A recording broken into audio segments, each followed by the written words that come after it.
Hi, everyone. Welcome to Head, Heart, and Hustle, the podcast for creatives. I'm your host, Alan Plummer. Thank you for listening. Anyone with a side hustle or creative outlet can feel isolated from their friends, their family, and others around them who just don't get their passion. That's why Head, Heart, and Hustle exists, to help you feel motivated, learn, and just get a nice pick-me-up of creative energy from other people like yourself. Every episode, I interview a creative individual who doesn't just pretend to be creative. They've rolled up their sleeves and are producing great things because they need to. They know that being creative is part of who they are. Does that sound familiar? Great, then you're in the right place. Today, we're interviewing Rachel Caldwell, an illustrator and artist outside of Philadelphia, Pennsylvania. I've known Rachel for years, and I've been fascinated by her success, not necessarily because it fits the traditional model of having your art hung up in a gallery, but she's been amazingly successful on the internet. She's made a decent side income having her artwork available on sites like Society6, so much so that she's had people come to her and ask to get tattoos of her artwork. That just kind of blows my mind, of people going out and getting tattoos of something that you've drawn. Rachel and I had a great conversation. We sat down a couple months ago and sat and chatted. Hope you really enjoyed this one. So let's dive in. All right, Rachel, how are you?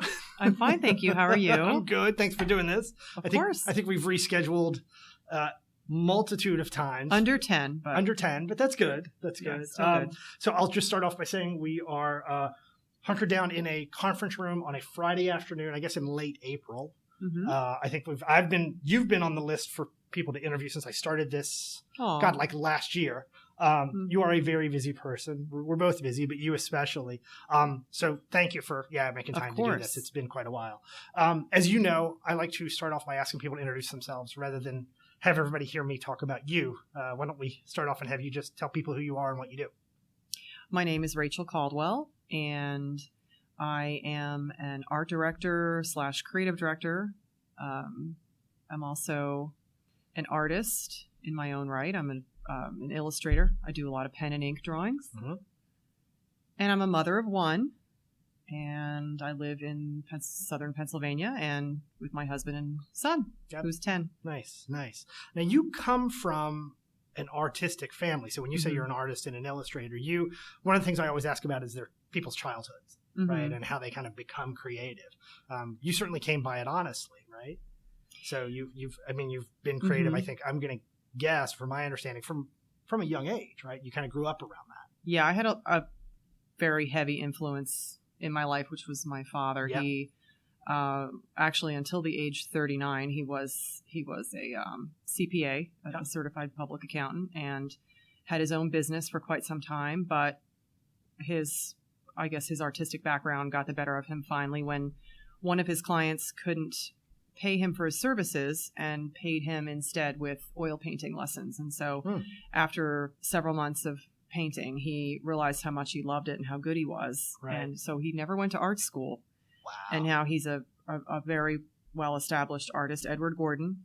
And so I grew up with,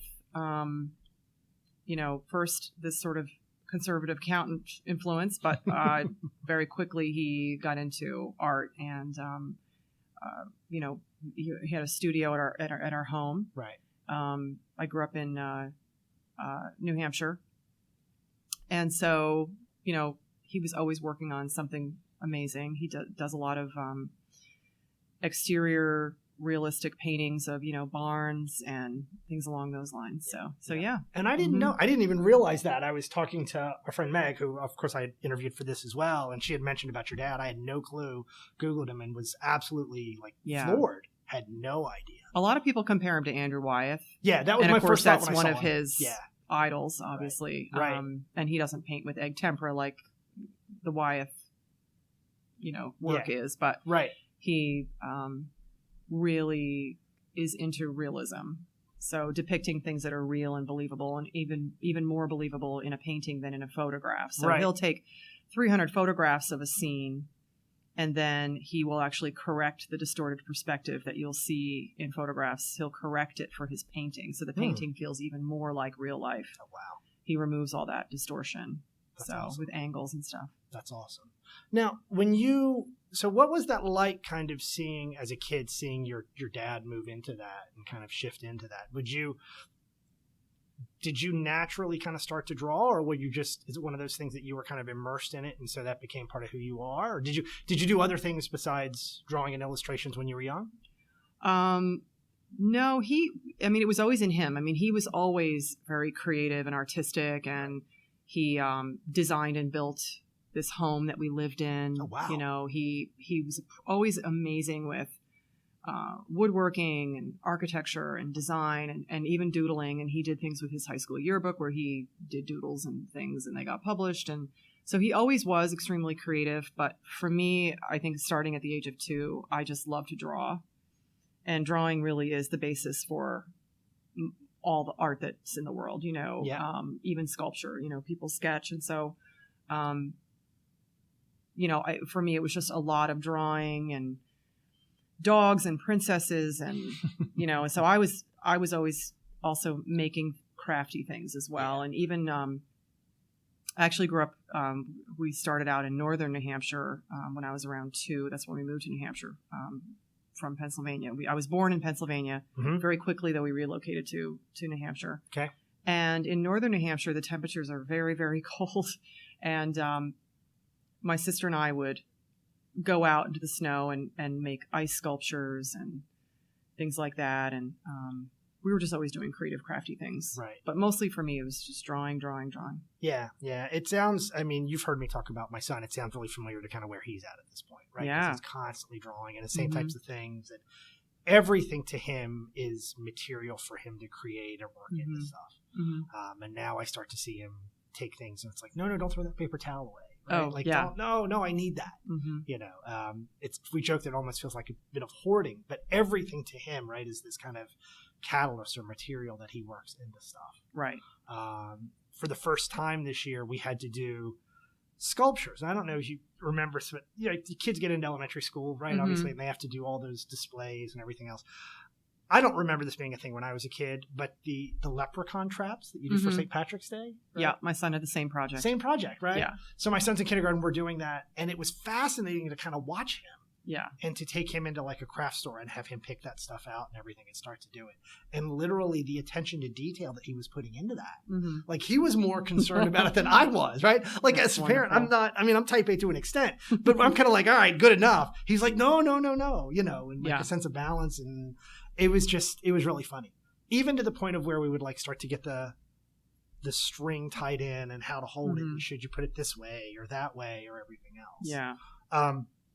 Yeah, it's fascinating. And because, you know, from my son being adopted, there's that innate thing that just has developed with it. That's just there at such a young age. Yeah, my son is clearly taking after me and is obsessed with a lot of things having to do with art, you know, including like Minecraft, which is actually a really wonderful game where you're, you know, managing resources and making 3-dimensional buildings and at times, you know, hanging out with other people in a virtual world. But he, we've done so many crafty things together, my son and I, that he now literally thinks that I can make anything. And there was a horror film that I let him watch, which I shouldn't have, a little while back with this terrible main character, which I won't describe the horrible things that this horror character did, but his name was like Pyramid Head. It might be from a film. I can't remember the name of the film, but the character's Pyramid Head and had this crazy, like very heavy metal pyramid like helmet, right? And then he dragged behind him this massive knife, like this crazy oversized knife that a giant would.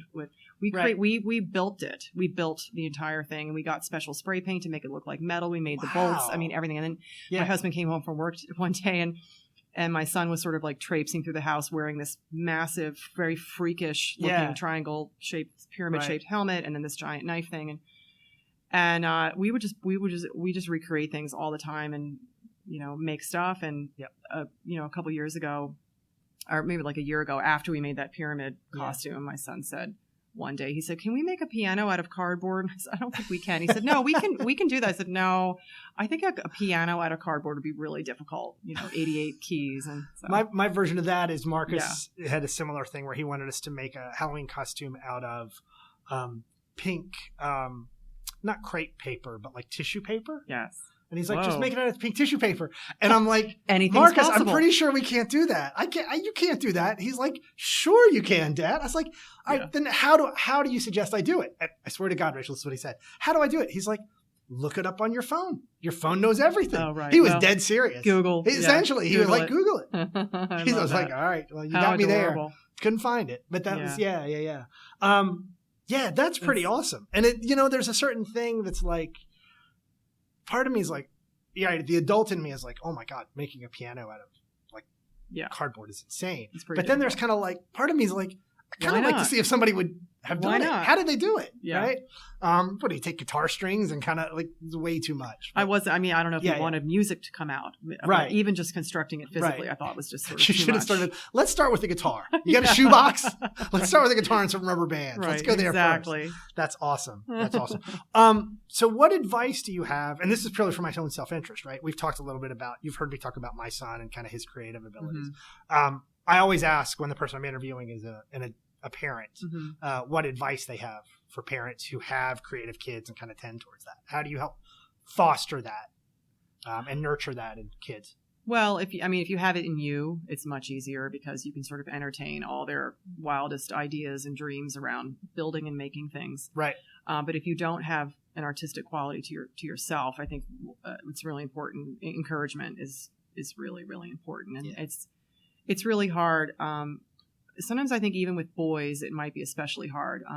A lot of men have ideas of what a boy should be, that he should be into baseball, he should be into X, Y, and Z. Right.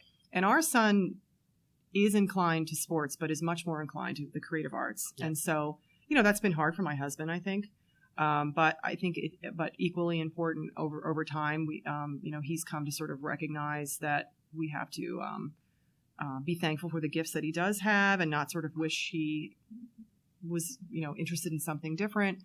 Turns out he may not have been the little league type, but now he's in basketball. So I think patience and maturity is another thing. But I think encouragement and, there's a lot of amazing camps that are related to fine arts and music. And there's even camps for teenagers around, acting and performing and then like assembling films and things. I've seen a lot of that around. So there's a camp for everything for all ages. So encouragement is number one. And Yeah. And one of the things we've talked a lot about is trying to expose Marcus to different things, but he does keep coming back to the drawing and gravitates back towards that. Yeah. That's a basic. That's like bread and butter. You've got to have lots of artistic tools around, lots of different types of paper, not just construction paper. Right. And they have such, even just at Target, they have such amazing, like, pencil sets, and crayon sets even. So any given time, our house is a mix of pencils, markers, crayons, chalk, right? We've got a chalkboard wall in the kitchen. There's just like everything is covered in that stuff. I don't like the grown-up coloring books, though. That I'm just kind of like, ugh. I think it's lovely for a pastime, like along the lines of like knitting for a grown-up, but I would never want, I'm like, draw your own cartoon, or draw your own, drawing to fill in. Yeah, I think it's a fad. I think it'll pass. I totally get like cashing in on it. Let's hope. Yeah, we'll see. We'll see in 5 years when we miss the boat. There you go. Right. So let's talk a little bit about your drawings and your work, because I'm certainly familiar with it. I've seen it, seen them. I love them. But I think one of the things, right? So I didn't really get a good sense of a lot of your work until I saw it on Society 6. But then I've kind of been amazed by not just how popular it is, but how much it resonates with people. And then you started telling me about some of the other stuff that you had done and some of the other projects that you had. Talk a little bit about what that journey has been like for you and finding your voice and like why you do the types of illustrations that you do, because it's a very unique kind of it's a very unique kind of space and a very unique kind of voice that you have. Well, that's an intense question. Sorry. No, it's meant to be really, really good. open-ended. It's a great question. I went to school for graphic design. And so even though I had this amazing painter father who was a very, very successful artist in the area of fine art, I pursued graphic design because I thought well, that's how you get a job. Right. I'm not going to go to school for painting and then Right. be a waitress and keep painting and painting Now, and was painting. that instinctual for you, or did your father instill that in you? No, I think I just was sort of this type A person Yeah. who just wanted to make sure that I'd be working, and Right. I had a pretty strong work ethic since I was young, and mowing lawns and babysitting, and I just wanted to make sure that I would have a career. And so Right. you could argue that I didn't have enough balls to pursue, watercolor or oil painting as a career, but still, I think graphic design ended up doing a lot more for me in the end. So I studied graphic design, but during my time in school, I got really super involved in a lot of the fine art courses, and I would take extra courses on purpose. I took probably 6 different life drawing courses. Yep. When I didn't really have to. And so I really did love drawing and painting. But in any case, after school was over, I got a job in graphic design and worked in the field of design for many years. But in 2006, I started drawing again just for fun for myself. And somebody turned me on to a company called Threadless. And Threadless is a t-shirt company. Right. And basically they hold these sort of competitions where artists, it's a friendly competition, artists submit ideas for t-shirts. Very, very clever, very beautiful, aesthetically amazing ideas. And so my eyes just popped out of my head when I saw this company, Threadless, and I started entering the competitions. I made the mistake of trying to be too clever and trying to do things that I thought people would like or that people would vote for. It's such a mistake that artists make. Right. When trying to sell their own work or be competitive in the marketplace around just selling. I think you have to sort of make sure that you're doing what you want to do. Yep. What's in your heart, not what you think will sell or what you think people are going to like. So miraculously, after a couple of years, I did finally win. And back in 2006, a $2,000, $2,500 prize was a pretty big deal. So I did win based on 3 owls that I drew, three decorative owls. And I really enjoy some of that detail. So it ended up that I got really drawn into animals as a subject matter, but with a little surreal sort of layer over it where, I don't just draw an owl for an owl. I sort of do things to the owl that might be a little bit more decorative or a little bit more dreamlike or surreal. Maybe instead of feathers, it's ligatures or other swirls or something. And in fact, the owl trio that won that Threadless competition was all sort of decorative, very intricate patterns that all together make up these owls. Yeah. So I do a lot of things that are intricate with patterns. I do a lot of animals. I really don't do a lot of people. Right. And then a band asked me to do a skull one time. And I thought, well, I don't do skulls. And then I started doing skulls here and there and really enjoyed the subject matter in itself. So if anybody were to look at my work, you'd see that it's like half skulls and half animals. Right, so there's a lot of skulls. But, bands like Bring Me the Horizon, and I've been approached by a lot of bands that seem to just do screaming as their music. Yeah. Which is very upsetting when I say, hey, they seem so friendly. And then I look them up. I say, I'll take the commission. Yeah. Okay. $500 to do a skull. Okay. And I look them up and it's violent screaming as their music. I interviewed somebody who's in a metal band recently. It's one of the other episodes. It's pretty astonishing. And his funny thing was, he said, it's because we leave it all on stage. You get all that rage out on stage. We walk off. We're chill. Yeah. I was like, that makes a lot of sense, right? Yeah. It's really fascinating metal music. I mean, it's really a very distinctive culture that I can't relate to. I can't either. At all, but I had a lot of respect for it. And it's definitely music. Yeah. Yeah. But yeah, your point about your drawings being so intricate, that's what fascinates me. Well, not only are they amazing, which they all are. Oh, thank you. But just the amount of detail and the nuance that goes into that. I can't even imagine the time and energy that goes into Well, just like knitting or jogging or anything else, you really do get lost in it, and there's a lot of joy in it. So if you picture yourself with your Ironman events and all those things that you do, you really do. It feels like a passion that you can get lost in and really relieve stress and find a lot of joy there. And so that's my joy. I'm one of the happiest moments is really when I'm drawing. I feel very happy and content. So, so the subject matter just grew over time when I found that I was very good at animal faces and animal heads and animals in general. A lot of birds, feathers. and skulls, which is an odd combination, but you make it work because you can look at all those different pieces side by side and they still feel like you, even though they're different. You know what I mean? There's similarities between those. There's this subject matter that's referred to as illusion skulls, where you don't realize it's a skull at first, and then you're like, oh my God, that's a skull. And one of my favorite drawings I've ever done is sort of a compilation of animals that sort of all adds up to a skull. There's like two ravens for the eye holes, and then there's a moth for the hole in the nose, and then there's a fern as the teeth smile. So it's actually a wildly popular piece of work of mine. But speaking of skulls, I mean, I will say too, it's one thing to it's one thing to do a skull for a band and sort of have that on their merchandise or their CD packaging, and it's another to get an email from someone in Spain saying I would like to tattoo your skull, your specific skull on my body. Yes, which I get those emails probably twice a week. Wait, so from all over the world. You get emails twice a week. May I have permission to tattoo this owl or that skull? Yeah. So what I started to do was say, yes, you have my full permission if you send me pictures. So some people will send me pictures of like the whole experience at the tattoo parlor. Like, right. The before, the mid-range, the after, and then other people just send like one final. And then there are those really upsetting pictures. There was one mermaid that I did one time that was very intricate with like, very, very long flowing hair. And there was a lot of intricacy to this mermaid drawing. And someone said, well, may I have permission? Of course you may. Send me pictures. And it was like the most horrible tattoo, like really awful. Went to a bad tattoo like they're scarred, like unbelievably bad and very heartbreaking.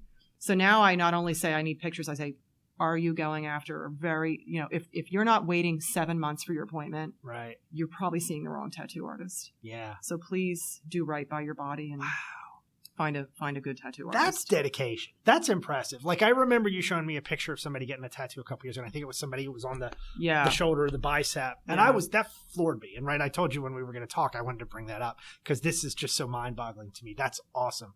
But I had no idea it was that frequent. It is. It's at least, I would say at least once a week. Okay. At least once a week. So on average, 50 people a year are getting your work done. That's insane. Yeah, that's and awesome. but it's because it's a common subject matter, I think. But like even you're for one the step owl, away from somebody walking up to you in the grocery store and asking you to take a Sharpie and sign them. You're that close. Yeah. That's awesome. Well, yeah, that would be really something. Yeah. I think I just want people to and some people, you shouldn't let people do that because that's your intellectual property. But it's a one-time use, right? It's a very personal decision. Yeah. Of course. I mean, I just want to be generous about it, and I would never charge anybody anything or anything like that. And let's be honest, if people like your work that much, when you're dead and gone, you have no say in the matter anyway. Well, and selfishly, when they do send the photos, if they're okay with it, I mean, it does. A lot of times their faces are not in the photos, so it's really. It's really a fun promotional way of promoting my work. I brag about it on Facebook. I'll say, here's four more owls. People, marking their bodies. Are the owls the popular one? Owls are very, very popular. There's that one owl of yours that feels like that just happens all the time. That one is like, if you just Google Warrior Owl by Rachel Caldwell, you will end up with 12 tattoos in the top, 2 pages of the results. Wow. So it's very flattering. Yeah. So that's wow. Now, do you have any tattoos? I do not. I've never Zero. gotten any. Okay. Zero. My brother has 12. Does your brother? My brother has 12. We balance out. And what about your wife? She has one on the shoulder. Oh, is it large or is it like no? Small it's just like tattoo? a sun. It's kind of on the shoulder and stuff. Yeah, she actually has one. She and her brother got matching tattoos, and I didn't know that until we got serious. A little creepy. Remember 6 Feet Under? Remember the show 6 Feet Under? I think it's a little bit sweet. It's a little bit sweet. Remember the show 6 Feet Under on HBO? One of my favorites. The crazy girlfriend and the brother had the matching tattoos too. That's the difference in perspective. That's what I thought of. I was like, how funny. No, I don't get me wrong. It's great. I love it. But I've never been against tattoos. I've never found one. And this is what amazes me so much about your stuff. I've never found one that resonated with me that strongly that I would get it on my permanently. body. Totally. Yeah. That's why I'm so floored and amazed, like kind of the artwork and kind of resonating that much. That's just awesome. That's amazing. Yeah. And I do have some artist friends who do similar work to me and same thing with them. There are people, and one of them even more. I mean, it's like he gets inquiries all the time. And, Yeah. and he says yes a lot, like I do too. And Right. so, Right. So I'm up there, but like there are people that much more artists that are much more popular than me for tattoos. But it's really fun. I mean, it's really. But you do have to find. Just don't even do it. If your person doesn't have like a 6-month wait list, there's something wrong. Seriously, that you need to go to someone really high quality. Yeah. No, that makes total sense. Yeah. Total sense. So it's fascinating to say. So you started drawing again in 2006. One of the things I always talk to people about is the role of technology and media and how it impacts artists, right? So I like to joke about, as a writer, when I came out of college and started writing, there was still this expectation of, if you wanted to publish, you kind of had to get your agent and go through a publisher and do all that. And here we are today, right? 2017, and I can frickin' walk into a conference room and do a podcast with you and publish it myself and write and publish online. And it's evolved definitely significantly. For writers and musicians and everything. Visual artists it has as well, but in a different way, right? So what does that look like for you in terms of getting your art distributed and getting it out in front of people versus 15, 20 years ago when it was a different scenario? Completely different. And I'm even amazed at my reach for how short of a time I've had, an online website and an online presence. It's interesting. I've had some opportunities that are, to me, so shocking that I would even have that kind of opportunity. For example, I drew an eagle for the United States Postal Service. And so when I got this project, this commission, my sister said to me, how in the world did they find you? I don't understand. How did you get this project? I just don't understand how they found. And it's because, I have this website. I'm part of a lot of artist communities. Right. You can Google me and you can get results. I've slowly since 2006 gained in popularity. And Twitter. Yep. There's just there's such a wonderful array of ways to have a presence on the internet. And, it starts with having a very good website, with really great images. And then with Pinterest, for example, Pinterest is really huge. So people are sort of obsessed with collecting things from the internet. So a couple of years ago, I had no idea. I was sort of looking around. I knew women would plan their weddings using Pinterest and things like that, but I had no idea the level of collecting that was happening around tattoos, animals, birds, drawings, you name it. People are collecting, mustaches. Like people are doing these massive collections of things. And it's not just one person collecting one thing. It's like hundreds of people are collecting things on Pinterest under the name of skulls or under the name of birds. Wow.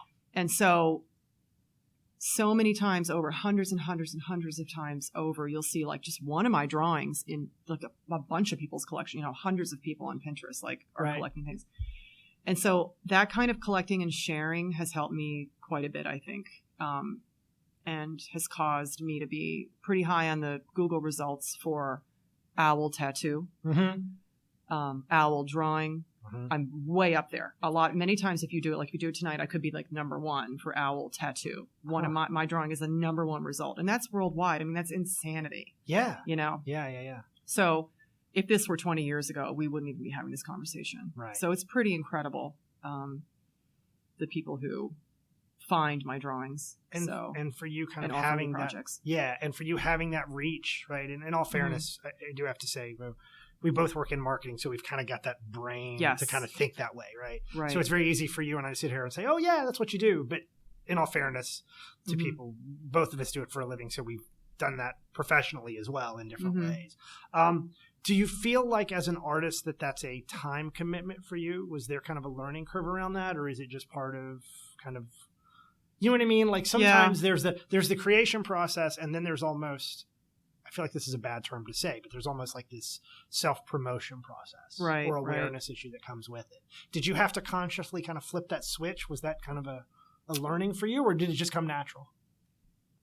Well, I mean, I sort of came up with a handful of artists who were sort of doing the same thing, trying to get recognized for ink drawings. Yeah. And I watched what other people did. And there's a lot of artist communities and a lot of support and people talking about Redbubble and people talking about Twitter and talking about Pinterest and things like that. So it wasn't too difficult. And it's actually a nice break from the intensity of the pressure of doing an amazing drawing, the pressure that artists put on themselves. I think it's good to have that break and get out there and support other artists. Society 6 has this amazing community where artists are giving each other hearts for drawings that they like. So if Alan posts a drawing on Sunday morning, Rachel will give him a heart if she likes the drawing, or just if she just blindly wants to support him because she's his friend and artist. So it wasn't too difficult, but it does build over time, and it is time consuming. The worst thing is people stealing. That's the worst. People sort of taking your work, presenting it as their own.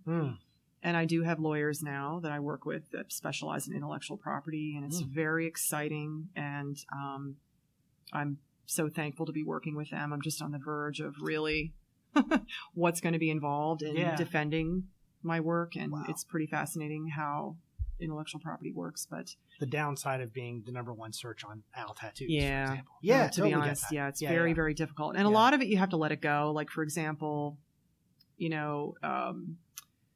someone posting your owl and presenting it as their own on, Deviant Art, which is a website that a lot of young people use, is not, mission critical for me to go after that one, 19-year-old girl who traced my owl and presented it as her own. But then on Amazon.com, there's a pillow shop. And they've got 6 of my owls on their pillows, and they've been selling them for so long that there's comments underneath saying, "I love my pillow. It came in the mail, and I love my owl." And it's sorry, this has to stop. And I've heard about that stuff coming out of like China and other places as well. A lot of times, some of those forfeits. Well, there's Alibaba, which is another sort of Amazonish outlet for a marketplace as well, which isn't as easy to report IP, but Amazon makes it super easy, and Etsy as well makes it really easy to report. But again, time consuming to fill out these online forms and put all the URLs and then prove that it's yours and sign the paperwork. And I also started copywriting my work as well last year. So another time consuming just for the wait. So there's it's like an 8 to 10 month wait to file visual art with the government.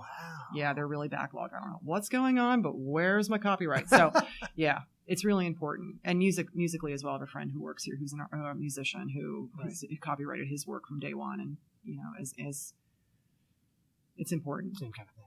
But the other thing with the social media is, you talked about like the last few years, how crazy it's been. It's also been, the last 10 years have been a huge opportunity for artists with regard to iPhone cases. With the iPhone and the Samsung and just all these phones becoming such an important part of our lives, people want to decorate their phones and do these cases. And so I probably have agreements right now with, I would say, 18 companies worldwide that sell iPhone cases. And that's actually quite lucrative, because the artists that work with these companies get either a commission or some percentage of the sales. So that's been growing and growing and growing and pretty amazing. So the iPhone has been a huge thing that's made artists, given us this ability to make a living. If you don't feel like you're being a sellout by having your owl on an iPhone case, which I don't.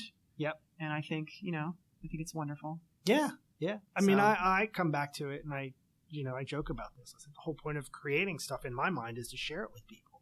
And and if things you can make take on a money, life of their own. If you make money, that's great. It's great. But at least for me, that's not the reasoning behind it. But it's nice to spread the love through products as well. And and you were talking about Meg earlier. I mean, she's done really well with this one drawing in particular, this really incredible sunflower that is so detailed. You could look at it for an hour. And the Society 6, she's mentioned, they sell home goods and blankets and bedspreads and shower curtains. It's pretty, and all impeccably printed. So that's been great too. Let's talk a little bit about your process, because one of the things I like to ask people is how they balance the creative stuff. Especially here, you are talking about all the time and energy that goes into that. So you've got the actual drawing and the detail, and your point of you love the fact that you get lost in it, but all of a sudden you pull your head up and it's like, oh crap, it's been 2.5 hours, right? You've got the social media stuff that you have to juggle with that. You're a parent, get a full-time job. What does that look like? How do you manage kind of juggling all that? How do you make time to do the creative stuff and make sure that doesn't stay on the back burner? Or what does that look like for you? Well, for me, it's if you think about the weekend or maybe one night a week, when you normally would be watching TV or on the phone with an hour for your sister or with your sister or something like that. Those kinds of times I trade for drawing. Okay. So,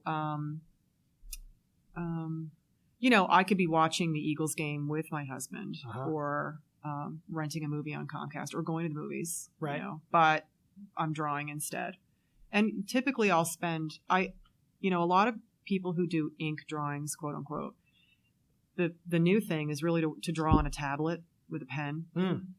But I never gravitated to that. And there's a whole world of drawing on this flat tablet thing. I mean, these guys online in these message boards talk about, what glove they're using and which brand, and because there's your hand can kind of stick to the screen, and so there's these special gloves that people wear, and it's a whole other world. But it really does it people who can pull it off, but I've never been able to pull it off, and I never really liked drawing on a tablet with like a pen thing. So I draw on paper.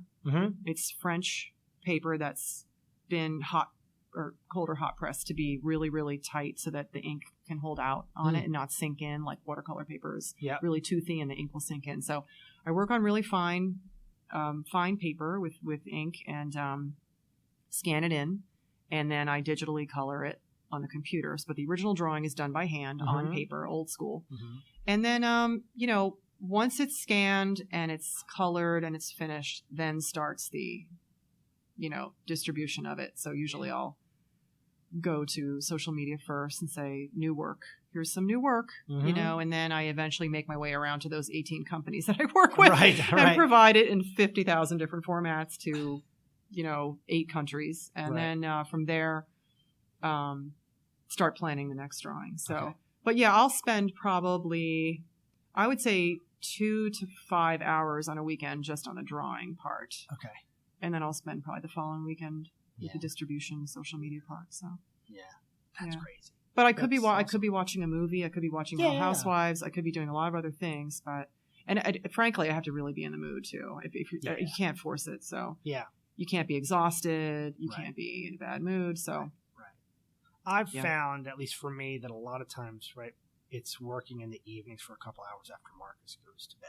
Which, frankly, I can't do. That is exhausting. You have a lot more energy. I think you are younger than I am, and I do think you have more energy than me. It's not easy. That's amazing. Now, again, it's the same kind of thing, but I can put him down. There are days when you put him to bed, and I go and lay down with him and get him to go to sleep, and I'm like, oh, it's 8:30, and I'm like, your eyes are closing. Off. My eyes are closing. And then there it is where I'm like, nope, sit up. And you go back down. You work from like 9 to 11, and then it's like, all right, I'm out. That's it. But honestly, I think part of that for me, that's the only time the house is quiet. That's true. As a writer, and if I'm editing these and doing audio or writing and stuff, it's the only time that I can like put headphones on and think. And there's something for me, at least as a parent, that, it's hard because I think about, and I'd love to hear your thoughts on this. I want my son to see me being creative, and I want to model that for him. So it's not just about like, and there's a work ethic. Television. There's a work ethic to it too. You have another whole darn job besides this other, side job that you're doing. I mean, it's a lot of lesson in work ethic and commitment and celebrating yourself as a creative person. And oh my God, there's lots to learn from. Oh, we have actually a new problem. And I don't know if you've had this problem yet with your son, but discovering your computer equipment, but the iMac that I have is obviously Minecraft looks way better on this 24-inch Mac computer, Apple computer, than it does on this, $300 Dell that I bought for him to do gaming on. So now we sort of share the Mac, and it's like, it's really annoying. It's really hard. But a lot of times I'm just drawing anyway, and I'm not on the Mac. Right. But has Marcus discovered your equipment yet? No, he's got his own tablet. Okay, good. That's good. And he's still drawing on paper. We have not introduced real gaming to him yet. We have we have No, like you're I quite have an smart. old Wii and stuff like packed away. When we got him, because I get sucked into games. I used to game, I know. and I'd get sucked in and lose like 2 or 3 hours a night. Yep. And so when we got him, I was like, I'm stopping, and I haven't gotten it back out yet.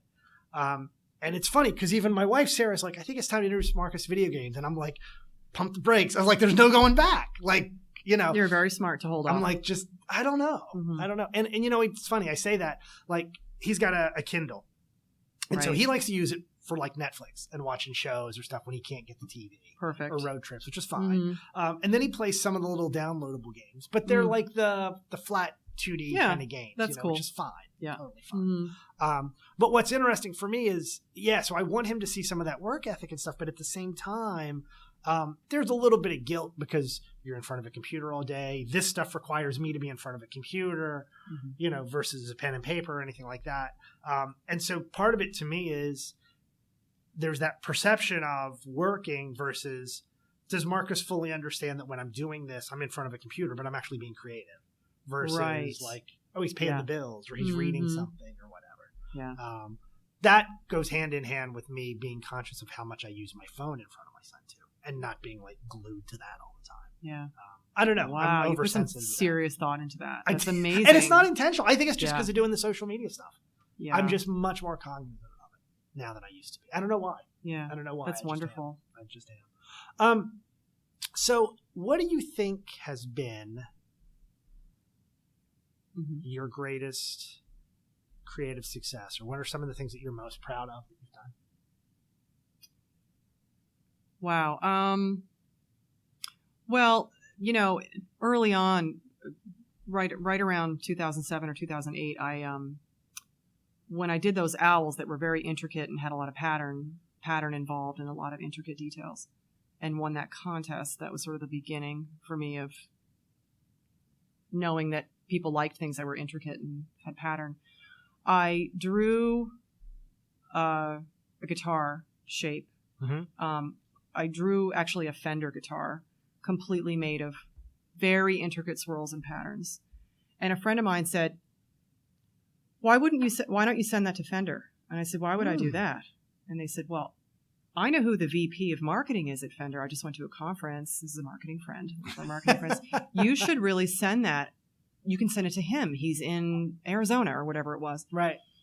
And I looked him up and figured out where the headquarters were. And I took this guitar drawing that I had done and I put it in a beautiful binder and I wrote a letter and I sent it. And they said, oh, we're going to make this official merchandise. Really? Rachel. So That's awesome. Let's get the art going and here's a contract and will you sign this? Right. And so I couldn't believe it. So I was really proud of that. That was a really proud moment and a very beautiful work, if I don't mind myself saying. But and then after it was quite popular in the online store, right?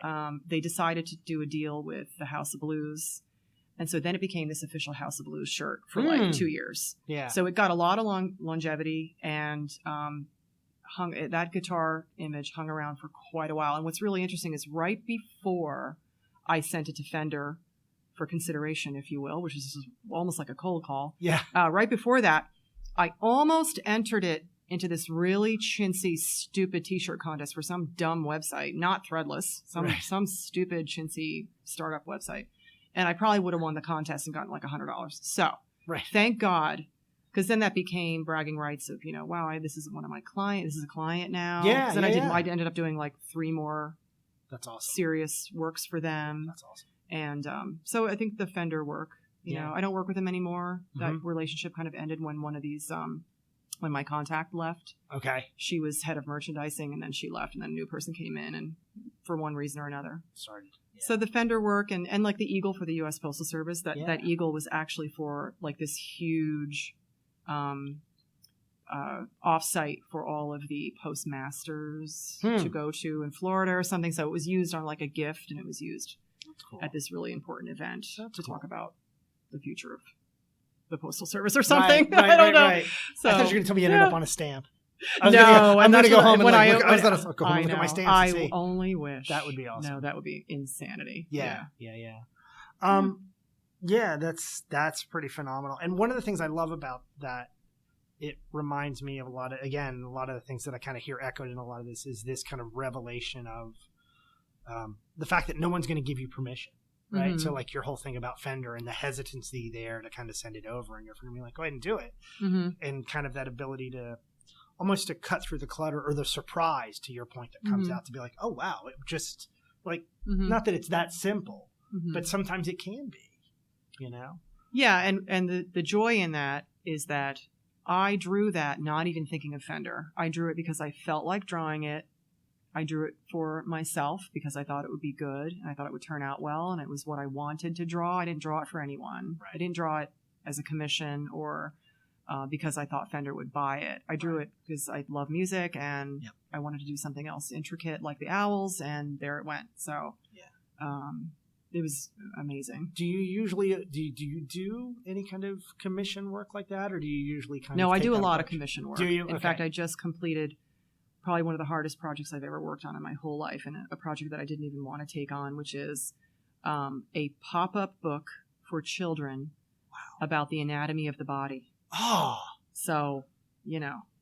And you looked at that and said, yes, I'll do it? Well, they wanted, I kept saying, well, it's a publisher in the UK, in London, and they're a children's book publisher, and they approached me about this project, and I kept saying, well, I'm not a medical illustrator, because honestly, that is medical illustrations. Oh, no. We don't want medical drawings. We want your kind of etching, kind of vintagey, interesting style. We don't want medical drawings per se. We wanted them to be a little more simple than that. Right. But it still was like the one spread that we started with. And again, just by opening the book, it pops up and there's all these flaps. It was the human head. And half is skull and half is exposed musculature. I probably did about 36 hours of drawing just for that spread. Wow. And I was terrified the entire time and thought it was going to turn out horrible. And now they're shopping it around at book fairs just to see if, like, they're sort of like focus grouping it to see if, you know, there's going to be an appetite. And it's being received really well. In fact, we're probably going to move forward with the project. So, which means now I have to do like the heart. I don't even know what's next. I'm terrified. Wait, so you just did the one drawing. I did for the one spread, which you have no idea what went in. I mean, they have a paper engineer. I was going to ask you. I worked directly with. I was going to say that's got to be a whole different thing, right? Because I'm guessing you've got to draw the pieces, knowing that certain things. are going to he provides the whole template of all the shapes. He provides sort of a blank, flattened out template of all the different shapes and all the flaps and where the glue is and all that. And it was probably, 28 different small drawings, right, including, there's the eyeball. There's the full exposed round eyeball with all the tendons pulling it and holding it into place. But then above that, on top of that, there's a flap where it's the eyeball with the skin over it. Yeah. But then the kids, imagine the delight of opening up that flap and seeing the full-blown eyeball exposed with like the cottage cheesy stuff. I'm sure you're looking. And I had bad dreams during that. Yeah. It was actually President's Day weekend. It was a 3-day weekend, thank God. I'm sure I had a deadline, but I had creepy dreams about wow, muscles and blood. And you're probably looking at the shapes being like, wait, so this is the eyeball, here's the flap goes in front of the eyeball, the eyeball. It was like so difficult. Yeah. And thank God, I mean, they're a paper engineer, which imagine the dream job of being the paper engineer for a children's book company. How amazing. Full disclosure, doesn't even sound interesting. Oh, to me, it sounds like a dream. But anyway, he is something else. I mean, he designed, before I drew it, he designed all these blank shapes that would work together in the head, and it's incredible. So the project's going to move forward. In fact, it's been received so well that it's been suggested that after this project is complete and this book is published with this anatomy, that we do a dinosaur anatomy pop-up book, which to me is horrifyingly terrifying, because at least with the human body, there's reference. There's so much reference you can't even imagine the reference out there for me to like look to make it accurate. Right. So the thought of a dinosaur, I mean, I can't even wrap my mind around, like, would we just do, like, for the heart, would we do like an elephant heart? Like, what would we even do? I just can't. And I can't think about that because the initial project gets to get done first. But yeah, that was probably the hardest project for me. Sent me into a tailspin for sure. But you said yes to it. And I did. I said yes, and we did one spread, which felt like a year of work. I mean, it was horrifying, when you but do really stuff great, like gratifying. Yeah. So brings me to a great kind of point. When you take on new things like that, what motivates you? So what's your creative motivation in that sense? Well, when people describe, hey, I have a I have a project I'd like to commission you for, it's Right. this, and this, Right. usually right away I know whether or not it's something that, a lot of times it is something I'd want to do, Right. but I have to gauge whether or not I have the time.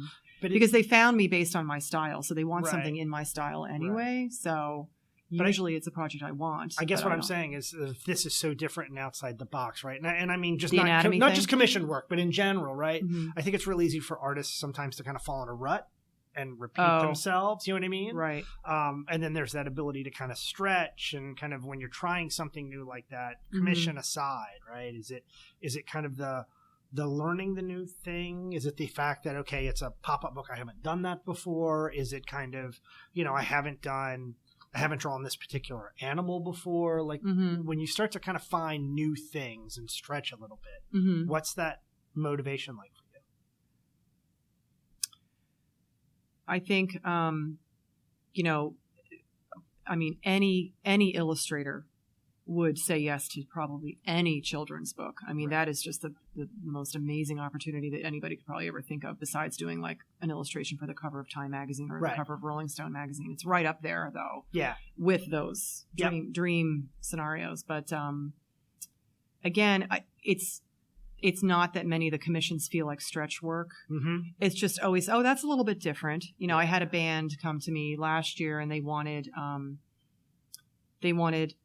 an ink drawing of a lot of roses, big, beautiful roses in ink. But then they also wanted it to be surrounding this like vintage timepiece. And I'd never really done like an old clock or a watch, because why would I draw something? Why would I be drawing numbers and arms and tick marks and things like that? But it ended up being something new to draw. So a lot of the commissions are not too much of a stretch, but just enough of a stretch that I'm pretty much interested. So I don't really get a lot of projects that I don't want to do. It's really a matter of time. Do I even have the time for that? Right. The anatomy book I had to carve out. I had to say, President's Day weekend and beyond, I'm actually not going to even talk to anybody. Yeah. And I ended up getting a little bit sick after that because I was so frantic over it. I wanted it to be so amazing and so perfect. Yeah.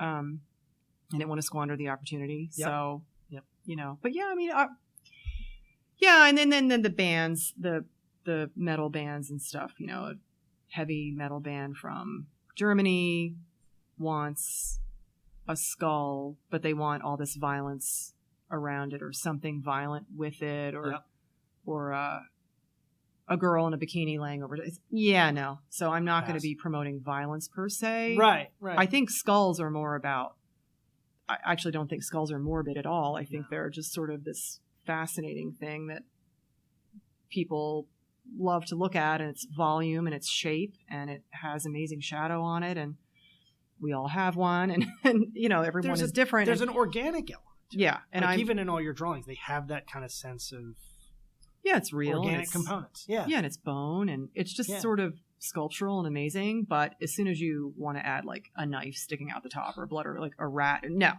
No, I'm out. And there's a lot of albums that have a rat with a knife through it into the skull, like that's just not something I'm going to draw. But I don't blame you. You're like, oh my God, can we move on? No. I'm just I mean, I would imagine you would get those requests and be like, what of mine made you think that I would be a good fit for that? Thing. The skull thing can lead to a dark place for some people. Right. Yeah. So we talked a little bit about successes. What about some of the lessons that you've learned? And I don't want to say missteps, but has there been things where you've been like, where afterwards you've kind of stepped back and say, oh, you know what? I got a lot out of that. I probably won't necessarily go down that path again or do that again. I early on with Threadless, and if anybody were to go to threadless.com, they would see that there's so much clever humor happening that you really get caught up in that and think, gosh, I have to be really clever and do like a drawing that's like a pun that's like brilliant, that people are just going to say, oh my God, I get it. Oh, I want that t-shirt, And I spent a lot of time, probably too much time, maybe even like 8 months, trying to do really clever things that just in the end weren't very funny. And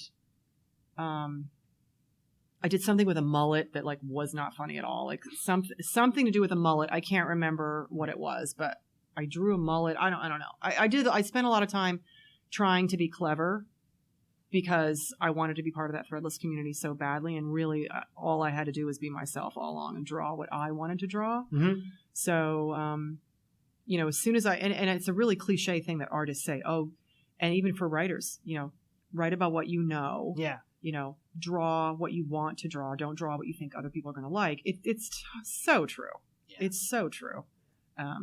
So yeah, I think I spent too much time trying to be clever in the beginning with these t-shirt contests, but I'm not even in the t-shirt quote unquote business anymore. So right. Well, you kind of tapped on the last question I was going to ask, which was essentially kind of advice that you give, or any kind of, we talked a little bit about the parenting aspect, but advice for other creatives. So you talked about kind of, the writer's version of that is writing what you know. What else? What other kind of nuggets of wisdom would you have?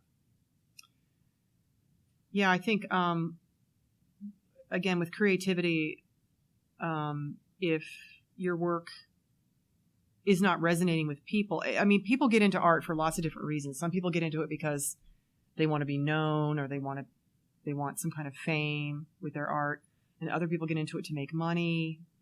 But if you just start out by simply drawing what you want to draw and doing a lot of work so that you can develop your craft just like any other craft, it really is a commitment depending on what your goal is. Mm-hmm. If your goal is fame and money, you better be willing to practice. Right. And it's also really important not to copy other people. I made that mistake early on as well. I would come across an artist that I really admired and sort of copy something they did a little too closely, or this is a long time ago, but and I see that happening to me now. Mm-hmm. And so I have reached out to young artists on occasion and said, hey, I see that you traced something of mine and you're presenting it as your own. It's really important for you to move beyond this. It's great for practice.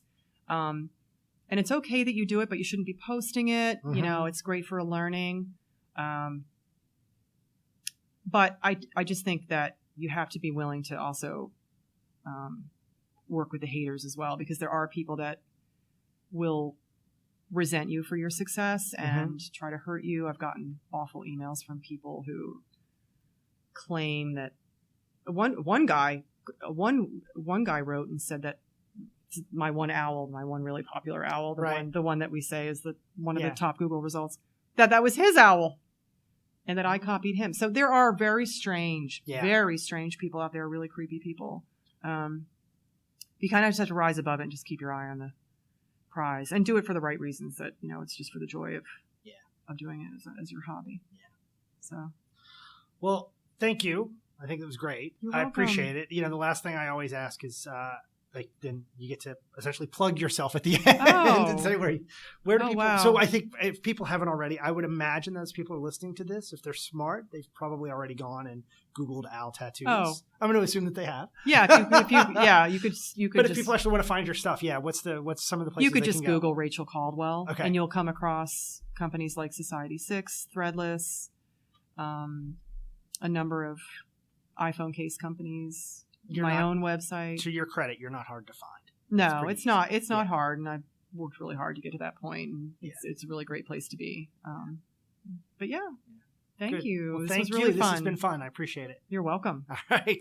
All right, folks. Thanks for listening. Rachel, thank you. Appreciate it. Now, if you like the episode, shoot me an email and let me know. In fact, to show my appreciation, I'll send you a few stickers and buttons as my way of saying thanks. Just remember to include your mailing address in your email. You can reach me at headheartandhustle@gmail.com or through our website.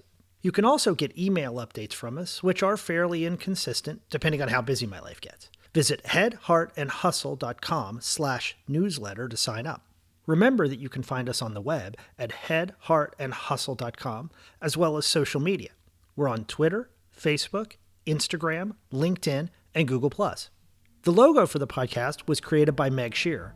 If you like it, you can find her other work on Society 6 at Meg Stuff.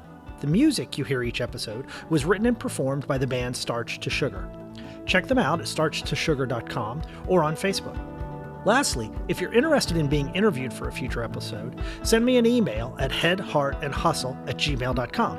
As always, thank you for listening. Now go create something.